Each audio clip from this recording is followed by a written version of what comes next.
নিষ্ঠা ভক্তি থাকতে হবে। কেউ যদি শ্রবণ করছে তাহলে সে যেন সারা জীবন ভগবানের জন্য শ্রবণ করে। তো সেটা হয় না, আমরা সব কাজ ছেড়ে ভগবানকে পর্যন্ত ছেড়ে সংসারে লিপ্ত হয়ে যাই। আমি না করলে আমার ছেলে কি খাবে, আমি না করলে ওটা কি খাবে, এত ভেবে নিই আমরা মানুষ। কিন্তু আদার যারা অন্য জীবজন্তু আছে তারা কিন্তু ভাবে না। তারা রোজ সকালবেলা নিজেরটা খায়, আবার উড়ে চলে যায়। একটা পাখিকে খাবার দিই, ওই পেট ভরবে, উড়ে চলে যাবে। আমরা মানুষ হলে নিজেরটাও খাবো, তারটাও নেবো, ওর জন্য আবার কালকে কি খাবো সেজন্য ভরে যাবে। ক্ষুদ্র জীবগুলো কত চেতনা যে তারা সঞ্চয় করে না, কিন্তু আমরা মনুষ্য জন্ম হয়েও আমরা সব থেকে বেশি সঞ্চয় করার চেতনা করি, যে আমি চলে গেলে আমার ছেলেটা কি খাবে তার ব্যবস্থা করে যেতে হবে। কিন্তু ভগবান হচ্ছে প্রতিপালন, ভগবান সবার প্রতিপালন করছে। ভগবান আমরা কোনো কিছুই যেটা ভাবি যে আমরা করছি সেটার পেছনে কিন্তু ভগবান আছে, আমরা মাধ্যম। এই মায়ার সংসারে মায়া কিভাবে অতিক্রম করা যায় না যদি কিনা ভগবান কৃপা করে। মায়া শক্তি তো ভগবানেরই শক্তি।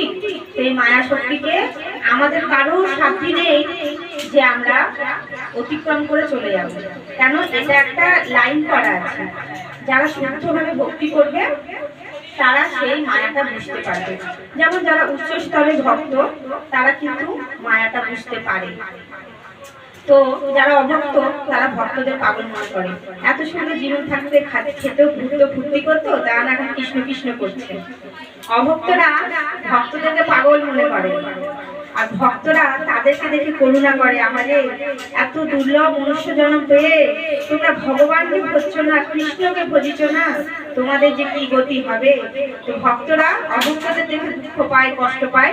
তাই আমরা বাড়ি বাড়ি গিয়ে হরিনামের প্রচার করি, যেন একটু হলেও আবার আপনাদের চেতনা জাগৃত হয়, আপনারা সবাই ভগবানের সেবা করেন, ভগবানকে জানতে পারে, ভগবানের একটু হলেও আশ্রিত হন। এটুকুর জন্যই কিন্তু আমাদের এই প্রচার, বাড়ি বাড়ি গিয়ে হরিনাম করা, বাড়ি বাড়ি গিয়ে সবাইকে অনুরোধ করা যে আপনারা একমালা হলেও জপ করুন। কারণ মায়াটা খুবই দুষ্কর। তো একটা ছোট্ট গল্প বলি, তারপরে আমি শেষ করছি। পরম বৈষ্ণব কারোজন মহাজনের মধ্যে নারদ মুনি পরম বৈষ্ণব, মানে নারদ মুনি পরম বৈষ্ণব। তো নারদ মুনি মনে হলো আমি একটা ভক্তকে কৃপা করবো। তো তার নাম হচ্ছে কৈলাস। তার কৈলাসকে বলছে, তার ঘরের সামনে এসে দাঁড়িয়েছে, বলছে কৈলাস। নারদ মুনিকে দেখে কৈলাস দণ্ডবাদ দিয়েছে, বলছে হ্যাঁ প্রভু। বলে চলো তোমাকে আমি বৈকুণ্ঠে গমন নিয়ে যেতে এসেছি। বৈকুণ্ঠ হচ্ছে ভগবানের ধাম, যারা জানেন না, স্বর্গের ওপরে একটা ধাম আছে, সেটা হচ্ছে ভগবানের ধাম, বৈকুণ্ঠ ধাম। সেখানে গেলে আর এই জন্ম মৃত্যুতে আসতে হয় না। তো নারদ মুনি তাকে কৃপা করেছে যে কৈলাস চলো তোমাকে বৈকুণ্ঠে নিয়ে যেতে চাই। কৈলাস বলছে প্রভু আমি যেতাম, কিন্তু আমার এখন অনেক ছোট ছোট সন্তান, তাদের পালন পোষণের দায়িত্ব আমার ওপরে, আমি এখন যাব না, কিছু বছর পর আসেন আমি তখন যাব। ভগবান বুঝলো যে ঠিক আছে। তো বৈষ্ণবরা খুব কৃপালু হয়, যেমন নিত্যানন্দ প্রভু মার খেয়েও হরিনাম দিয়েছিল।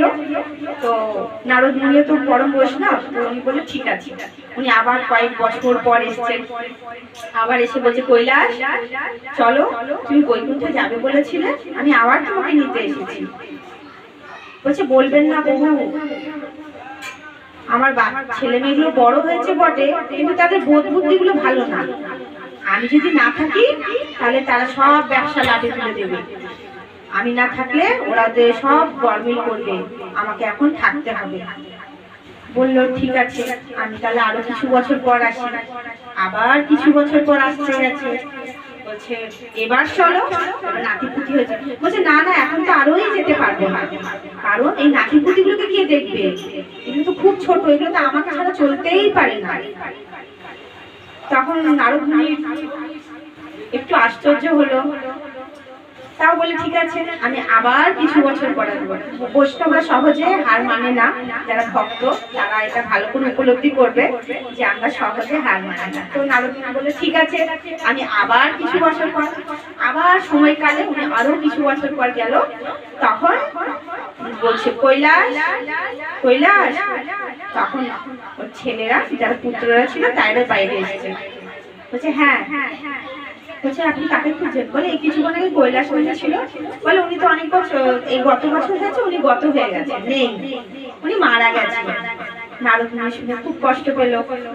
নারদ মুনি যেই এরকম করে পাশটা ফিরছে তখন একটা কুকুর দেখতে পাচ্ছে, কুকুর দেখতে পাচ্ছে। তো বলছে, কুকুরটাকে দেখে নারদ মুনি চিনতে পেরেছে সেই কুকুরটা কে? কৈলাস। ঠিক আছে, তো তখন কুকুর জনিতেই কৈলাসের সাথে কথা বলছে, কৈলাস এখনো সময় আছে, চলো তোমাকে নিয়ে যাই। বলছে না না, এখন আমি যাব না, এখন আমি চলে গেলে সব চুরি হয়ে যাবে, তাই আমি পাহারা দেওয়ার জন্য এখানে আছি, আমি পরে যাব। তো আবার কিছু বছর সময় পেরে গেল, ভগবান আবার এসেছে, আবার এসে তার ছেলেদের কাছে খোঁজ